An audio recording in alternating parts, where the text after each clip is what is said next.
What's this? Just second and third-rate resumes, huh? No one from Harvard University, I see. A Harvard University graduate interviewer said while looking at the resumes of job seekers who had come to the interview venue. He continued, You know, I graduated from Harvard University. Get it? Unlike you guys, I'm top-notch. He was boasting about being a Harvard University graduate. It wasn't clear if it was necessary for this interview, but he kept posing questions that seemed as difficult as the entrance exams for Stanford University or Harvard University. The job seekers at the venue were so overwhelmed by the difficulty that they hung their heads, unable to answer. Amidst this, I was answering all the questions. The interviewer seemed to take a dislike to me and started making unreasonable comments. You're pretty cocky, huh? Alright, solve this. If you can solve this, you're hired on the spot, and I'll give you $2 million. He was thinking it impossible, with a smug look on his face as he handed over a piece of paper. The printout contained a math question written by hand. Looking at the question on the printout, I murmured just one word. Math, huh? Well, I think it's impossible for someone with your caliber. He probably wanted to say that there's no way I could beat him, a Harvard University graduate, but looking at the question in front of me, I confidently responded, You better get that $2 million ready now. The interviewer didn't yet understand the meaning of my confident words, and an unexpected fate awaited him. My name is Michael Johnson. I've grown up in an ordinary family, just an average person. Average in sports, average in studies. Neither good nor bad. Just average. If you asked my classmates, they'd probably say normal. Everyone considers me average, but in reality, there's one thing I'm truly confident in. That's a strong influence of my upbringing. I'm about to share a bit of that story. My family has run a store since my grandparents' generation. Coming home from kindergarten, it became a routine for me to help out in the store with my grandmother. Having watched my grandmother interact with customers since I was young, I was able to do mental arithmetic by the first grade. That'll be $13.69. Oh, Michael, that's amazing. You can already do such difficult calculations. While saying that, a regular customer pulled out two $10 bills. I took the money with a proud look and gave him the change. Here's $6.31 change. You can even calculate the change. Wait, did you use a calculator just now? No, it's mental math. Hearing that, the regular customer looked surprised. That's impressive. Have you never used a calculator? No, I haven't. My grandparents' store didn't have a cash register because they did all the calculations with an abacus. There wasn't any modern system like you'd find in supermarkets or convenience stores. I learned how to use the abacus and do calculations from my grandmother. You've just started elementary school, right? Yeah, I just entered this year. Well, Michael, you're smart. Grandma, he's going to be promising in the future. My grandparents always praised me, their proud grandson. Initially, I did calculations with the abacus I was taught to use. However, after seeing my grandmother calculate without using an abacus, I wanted to try it myself and asked her to teach me the tricks. It made me happy to be praised, so I helped out in the store every day, and mental arithmetic became fun for me. Even though I said I had learned mental arithmetic at the first grade level, there were still mistakes. I messed up again. It's okay to make mistakes. Let's try it one more time. Even so, my grandparents encouraged me to practice mental arithmetic. They praised me when my answers were correct. Initially, I continued because I was happy to be praised, but gradually, I began to enjoy doing the calculations. The feeling of numbers fitting together in my mind like a puzzle, adding, subtracting, multiplying, and dividing. The fact that there was always an answer was fascinating, and I enjoyed it as if I were playing a game. Before I knew it, doing calculations had become my area of expertise, and it has now become the one thing I am truly confident in. Having an area of expertise in mental arithmetic made me start wondering about many other things. What's up? You've been staring at the sky for a while. Yeah, I was wondering why the sky changes color. You were thinking about something that difficult. My mom was incredibly surprised by my unexpected question. Once something piqued my interest, I wanted to know the answer. Like with calculations, I wanted a clear answer. So, whenever something caught my interest, I would always ask my parents, grandparents, and homeroom teacher. My parents and teachers were happy about my curiosity and gladly taught me. If they could answer right away, they did so on the spot, and if they didn't know, they went as far as to research to teach me. Understanding something I didn't know felt the same as solving a calculation, and I found it fun, becoming more and more engrossed. Collecting knowledge became my hobby, and I was always asking why and how. I was nicknamed Teach Me Kid by those around me, mimicked and teased. But my curiosity never stopped, and by the time I was in 3rd grade, it had powered up even more. As the trivia king, I was respected within the school.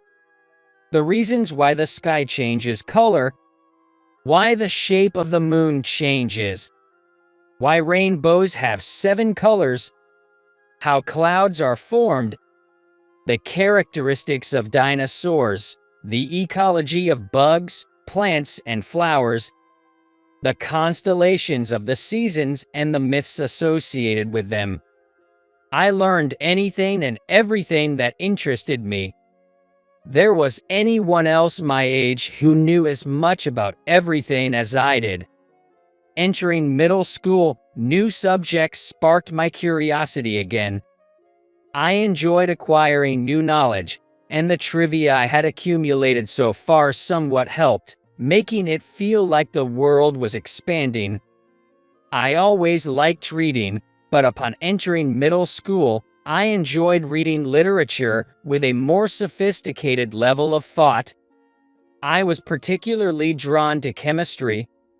The properties of substances, the concept of atoms, and scientific reactions in experiments were all fascinating. German was challenging at first. However, once I started reading novels in German, I naturally became able to read and write. The different grammar from English sparked my interest again. Although I hadn't delved deep into it during elementary school, learning more about history was also fun. Looking back at history, I could see how America came to be operated under its current system. The background of America's economic development, its connections with other countries, and the global influence America has. Unable to contain my curiosity, I read history books beyond the textbooks to study. Having been skilled at mental arithmetic, I was instantly captivated by mathematics when I encountered it. Mathematics is truly simple. There's always an answer. Even if the answer can't be divided evenly, it means there is an answer that can't be divided evenly. In other words, it doesn't end ambiguously. Regarding proof problems, the beauty of proving correctness appealed to me. Until now, I found joy in arriving at answers, using formulas to do so, and I thought the process of arriving at those answers was beautiful. The more problems I solved, the more I got engrossed in finding out which formulas would lead to elegant proofs. During my fun middle school days, I continued to help out at my grandparents' store as always. With my quick and error-free mental arithmetic, my grandparents came to rely on me confidently to manage the store. Studying mathematics at school and practicing mental arithmetic at my grandparents' store. Thanks to this lifestyle, my calculation skills had surpassed the middle school level. In my freshman year of high school, the math teacher, who was in charge, had to be hospitalized for a year due to illness. The temporary math teacher who came was a man named Kevin Martin. He appeared older due to his prematurely white hair, but was a young 23-year-old teacher. His passion for mathematics was unmistakably evident. Because he loved it, his teaching was not mechanical, making it very understandable and fun. High school classes, you have to use the formulas being taught to get the correct answers. Well, it's the most efficient way to solve problems. But I think it's also okay if you can find the answer taking a longer route. Maybe I can talk to Mr. Martin easily. I felt a closeness to Mr. Martin and thought I might ask questions just like before whenever I didn't understand something. Mr. Martin, can I ask you something? I need help with this part. Where is it? Oh, really? This is amazing. Mr. Martin was surprised at the question I brought, perhaps because it was unexpectedly challenging. And for good reason. The question I brought wasn't from the textbook used in class or a reference book for freshmen. If it were at the freshman level, I wouldn't need to ask the teacher. I had already advanced my studies to the level that high school seniors study for entrance exams. This is free official practice tests, isn't it? Are you studying from this? Mr. Martin looked at the free official practice test with pleasure. This brings back memories. I used to solve tests from free official practice tests too. So, what don't you understand? Mr. Martin seemed to love mathematics. Seeing Mr. Martin's reaction, I felt relieved that my sense of closeness was not misplaced. I became even more immersed in mathematics than before. Mr. Martin taught mathematics in a very fun and understandable way.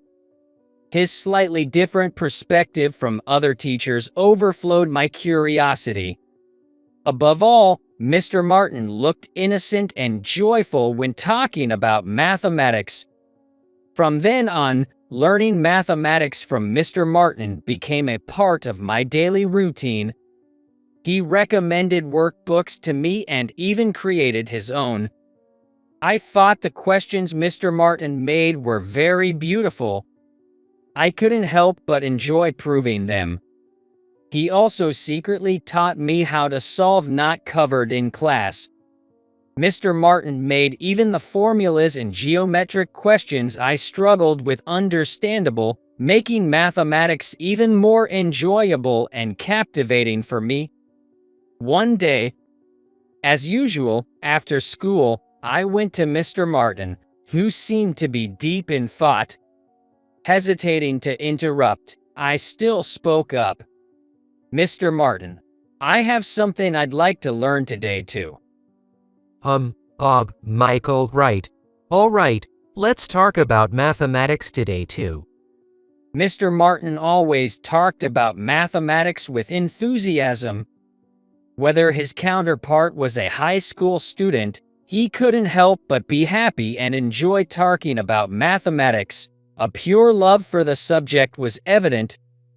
Spending time talking about mathematics with the teacher after school became indispensable for me, and Mr. Martin and I transcended the teacher-student relationship to become comrades who loved mathematics. You really love mathematics, don't you, Mr. Martin? That's the same for you, isn't it? Oh, yes. I have a favor to ask of you today.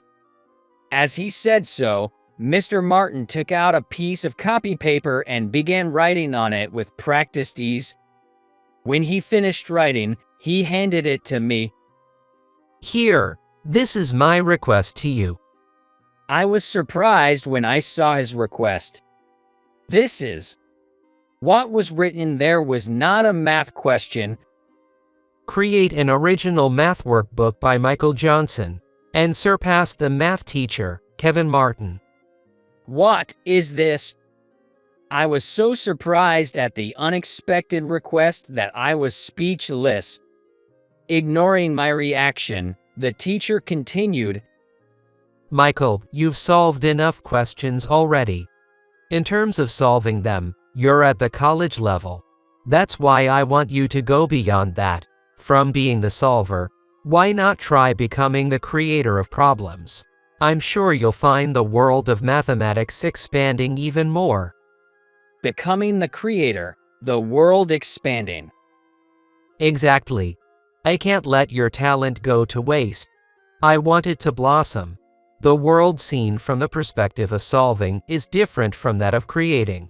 Of course, the world that becomes visible is different too. Mr. Martin was passionately explaining. I believe you, of all people, will surely discover the hidden fascinations of mathematics.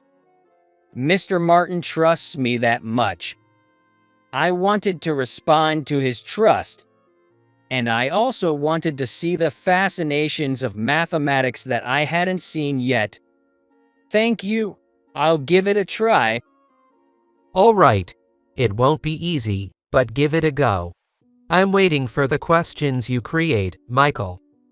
After returning home, I immediately started on the homework, but it was harder than I thought. If it were about creating exercises for use in class, I could do it right away. However, the assignment this time was to create an ultra-difficult one that even Mr. Martin couldn't solve. Yet, despite finding it difficult, I also found it enjoyable. I became so engrossed in the homework that I went to school sleep-deprived. And after school, I hurriedly went to Mr. Martin. Mr. Martin, I made it. What do you think? Mr. Martin took the sheet from me and checked it. However, he solved it quite easily. I thought so. You solved it. After my words, Mr. Martin said, It's very well made. It's a very elegant. I can really tell how much you love mathematics. But, you know. Mr. Martin looked a bit disappointed as he looked at my question. But, what is it? You focused on making the question beautiful, and neglected its difficulty. Exactly. He hit the nail on the head. Indeed, halfway through, I stopped considering the difficulty level, thinking that if I were to create a question, it should be beautiful. Seeing me looking down, somewhat disappointed and sad, Mr. Martin said, However, to be able to create this much from the start is quite something. Next time, bring me a work you're confident in. I'm looking forward to Michael's challenge. Yes, next time, I'll definitely impress you, Mr. Martin. Good. That's the spirit. I started creating again as soon as I got home. I was glad that Mr. Martin had expectations of me, and I think I began to feel the joy of creating exercises. However, I didn't want to make a question that was just difficult. Beautiful and difficult. I worked on creating such every single day. And finally, it was completed. This has to be it. Full of confidence, I went to show it to Mr. Martin. Mr. Martin took a bit longer to solve it than the first one I presented. I thought that the fact he took some time to solve it meant it was a better question than the last one.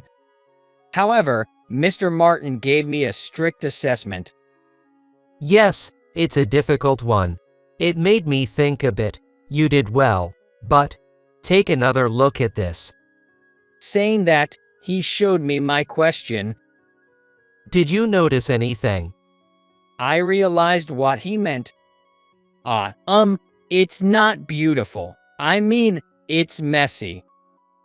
Right, it can't be called beautiful. You were too focused on increasing its difficulty, weren't you? Unfortunately, I can't give a passing mark for this. A question that would impress Mr. Martin was not easy to create. It wasn't enough for it to be just difficult. It also had to be beautiful. The quality of beauty and difficulty had to be maintained to create a question that was truly mine. I continued creating tirelessly, and before I knew it, 3 months had passed. Creating questions is this difficult, I was experiencing what Mr. Martin meant by the perspective of creating. Surely, not just anyone could do this, but he believed I could. To live up to that belief, I couldn't give up. And on the 35th attempt, this is it. I created a math question that felt right. I confidently went to show it him. Mr. Martin, I did it. He silently took the question I confidently handed him and began to solve it. As usual, he was swiftly solving. I watched intently as his pen danced across the paper. Then suddenly, Mr. Martin's dancing pen stopped. Oh, Michael, this is incredible. Incredible. What is it? Ha ha ha, I'm stumped. I can't solve this. It's insolvable for me. You did it. Excellent job. He was not frustrated that he couldn't solve it. He was delighted by it. I managed to create that even the Mr. Martin couldn't solve. Realizing what had happened, I jumped for joy with him. Yes, mission cleared. This is fantastic. No matter from which angle you approach it, the solution doesn't reveal itself. It's difficult yet simple and beautiful. Is there really such a question? You've created something even better than I imagined. It's frustrating, but I'm even more pleased. Well done, Michael. It's all thanks to you, Mr. Martin. If you hadn't suggested it, I would never have thought to create a math question. Mr. Martin and I fist bumped in a victorious pose. At this moment, Mr. Martin and I truly transcended the teacher-student relationship, becoming comrades who loved mathematics. The time and experiences shared with him gave me even more confidence. That much was certain. During the summer break of my freshman year in high school, Mr. Martin called me. Mr. Martin, what's up? Sorry to bother you. I wanted to tell you as soon as possible. He began with a slightly sad look. Apparently, Mr. Smith, who had been on medical leave, was returning to school earlier than expected. As a result, Mr. Martin would not be returning to school for the second term. It's really sad to leave without saying goodbye to everyone. At least I wanted to tell you personally. Facing the reality that I had to say goodbye to Mr. Martin was something I didn't want to accept. But it was already a decided matter. There was nothing I could do. I had no choice but to accept it. And there were other trials for me as well. It was decided that my grandparents' store would close. The place that could be called my origin, my grandparents' store.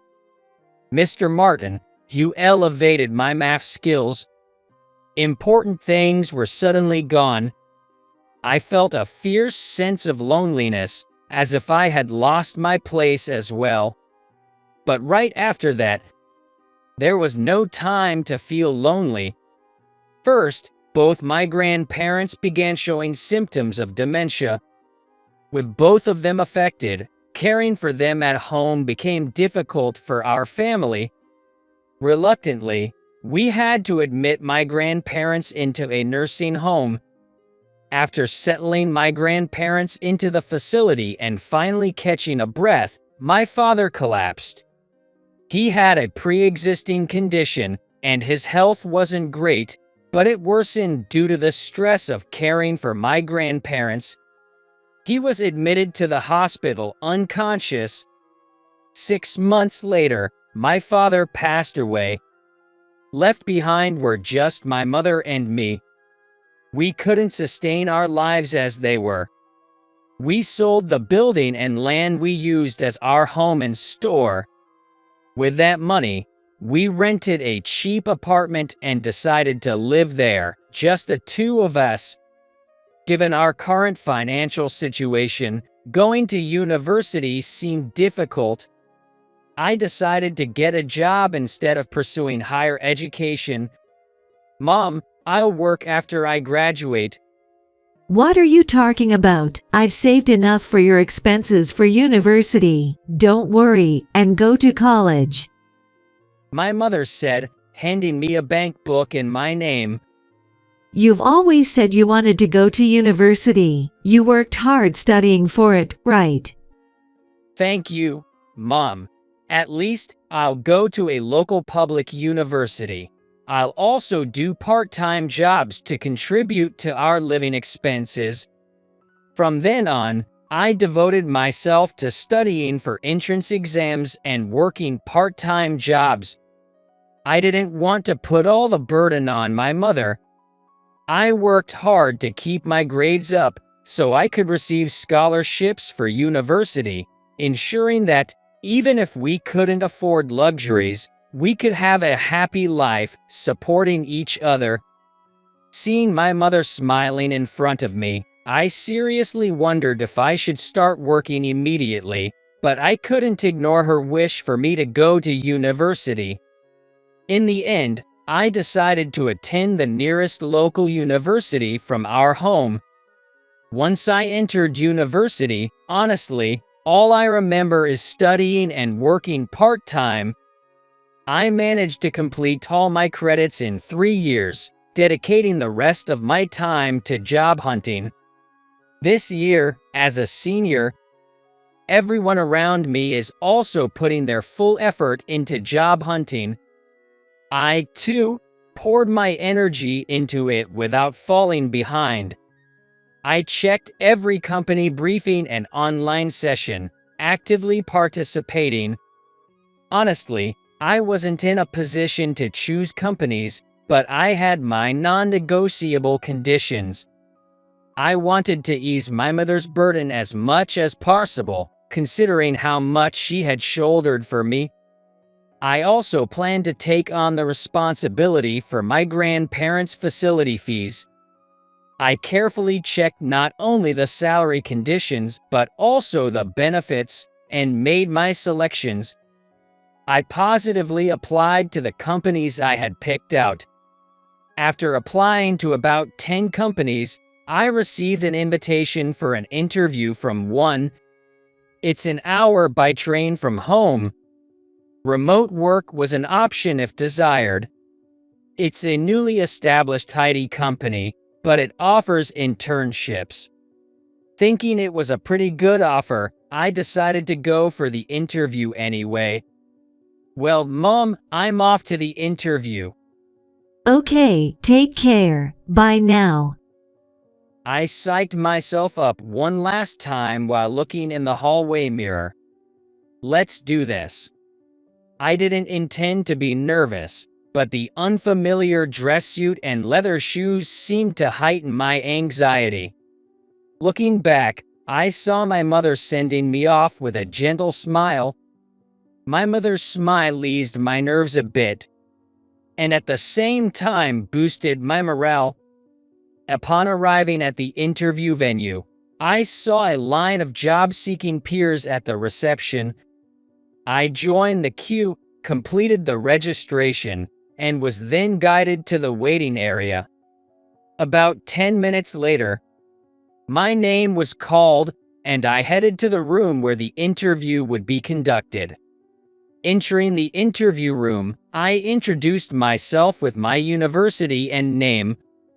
Although I thought I was accustomed to interviews from my part-time job experiences, I froze for a moment in the unfamiliar, tense atmosphere of the room.